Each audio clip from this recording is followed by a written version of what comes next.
On paper, the New York Yankees shouldn't have lost the 1981 World Series, even though they had a lot of marginal free agents as their backups, with Reggie Jackson and Craig Nettles and Dave Winfield and a lot of key role players. They should have put them out of their misery. Bob Watson had a great series. But the key to the Yankees losing had nothing to do with Game 6, where Tommy John was taken out early for a pinch hitter. Bob Lemon made the right decision, but it was Game 4. Now, this contest, New York staked themselves to an early 4-0 lead and led 6-3 in the bottom of the 6th, where they completely blew it. Then the relief pitchers lost them the game, and of course, George Frazier took the loss, but the whole Yankee bullpen was the problem here. Now, after being held out of Game 3, Reggie Jackson, who was allegedly injured in the series, was back in the starting lineup for this game. The Yankees batters had early success against Dodgers pitcher Bob Welch, who faced 4 batters were recorded out before relieved by Dave Goltz.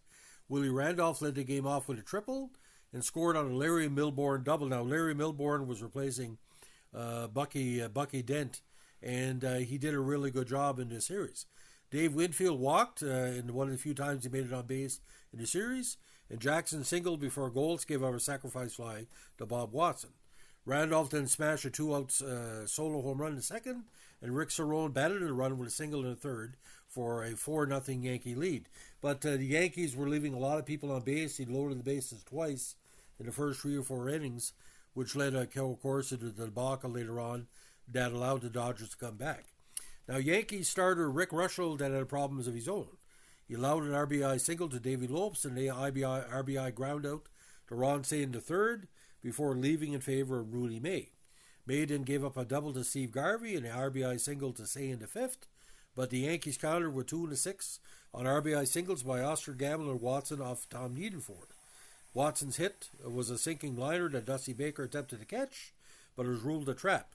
Now, this is where it gets freaky with a 6-3 lead, and if you would have won this, obviously you would have won the series, this contest. The Yankees turned the pitching over to a relief combination of Ron Davis, the youngster, and the usually reliable Goose Gossage. Davis had troubles in the sixth. He issued a one-out walk to Mike Scioscia and gave up a pinch hit homer to Jay Johnstone to make the score 6-5. Then Lopes lifted a fly ball to right that Jackson lost in the sun and dropped for an error. A lot of people blamed the game on Jackson, but things happen, in the World Series, and errors like this do occur. Now, Lopes reached second and stole third with no throw by catcher Cerrone 3 pitches later. Davis then gave up a game-tying single to Bill Russell. Now, in the seventh, Dusty Baker led off with an infield hit after off-loser George Frazier, who set a record by losing 3 games in a World Series, and went to third on a Rick Mundy liner that got past center fielder Bobby Brown when he tried to make a shoestring catch. Mundy reached second on the double. Pedro Guerrero was then walked intentionally. Yankee manager Bob Lemon then brought starting pitcher Tommy John out of the bullpen instead of Gossage. Now, Steve Yeager, hitting for Scioscia, promptly gave the Dodgers the lead when he drove home Baker with a sac fly and moved Mundy to third. Now, Lopes followed with an infield single that drove Mundy home for an 8-6 lead. John managed to strand Guerrero in scoring position at the end of seventh and pitched the last 2 innings, but closer Gossage never got in the game. Now, Jackson brought the Yankees closer with a home run in the 8th off lefty Steve Howe, capping a 3-for-3 day. The home run was Jackson's 10th and final of the World Series play, tying the great Lou Gehrig. But Howe was able to close out the win, despite Willie Randolph pinning the Dodgers center fielder Darrell Thomas against the center field wall with a deep fly ball. The series was now tied 2-2. Now, according to Jay Johnston's book, Temporary Insanity, Steinbrenner confronted Davis in the Yankees locker room after the game and demanded to know, why did you throw Jay Johnstone a fastball? Now, this contest, Howe took the win. He's first of the series. 6-6 after 6, then 8-6, then Reggie. 27 hits, 15 runs, 3 errors. The Game 5 heroics for LA, which led to Guerrero and Yeager winning co-MVP. They hit the major home runs off Ron Guidry, and Guidry himself only gave up 4 hits, and both home runs were in the 7th inning. So New York was leading 1-0 for most of the contests. Now in Game 6, New York led again 1-0, but the Angels tied at 1-1. but with 7 runs in the 5th and 6th, that was it for the Yankees. Now, ironically, this series, ladies and gentlemen, it was the bullpen that led them to negativity in this series.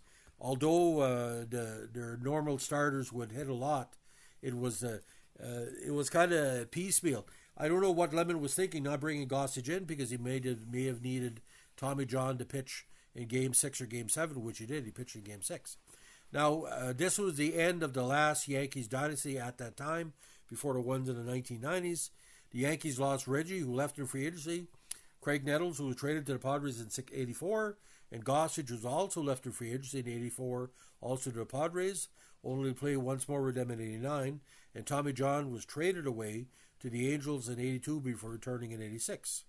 Now, Bob Lemon lasted 14 games the next season before being dismissed by Steinbrenner, despite promises to finish the whole season, although Lemon was quoted as being relieved over the decision.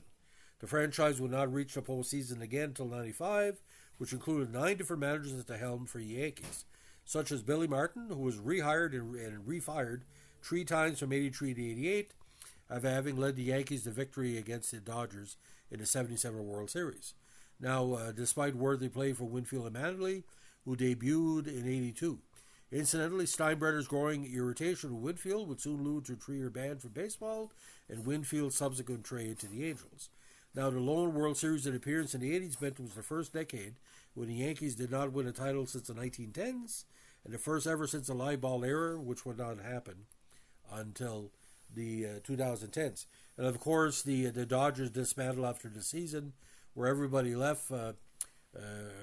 Reggie Smith signed with the Giants for '82. Davey Lopes was traded in the offseason. Ron Cey was traded in '82.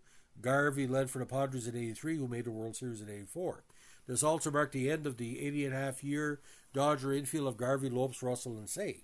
With a stronger farm system and adding valuable players via trade or free agency, they did win division titles in '83 and '85, while narrowly missing in '82. However, they lost in the NLCS both years. Their success culminated with a world title in '88, becoming the only team to win 2 World Series between '78 and 1990, and again, '77 and '78 were quite winnable. But of course, the key to the series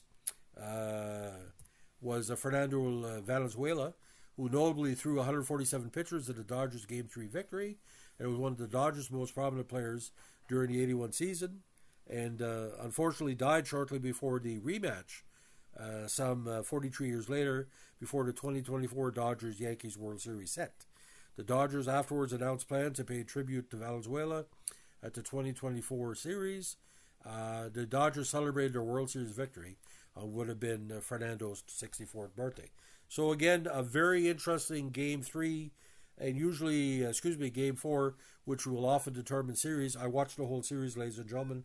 The Dodgers were not the better team than the Yankees that year, but things happen. So, ladies and gentlemen, if you like what you're doing here with our Vintage MLB podcast, let us know with a like, comment, subscribe, or share.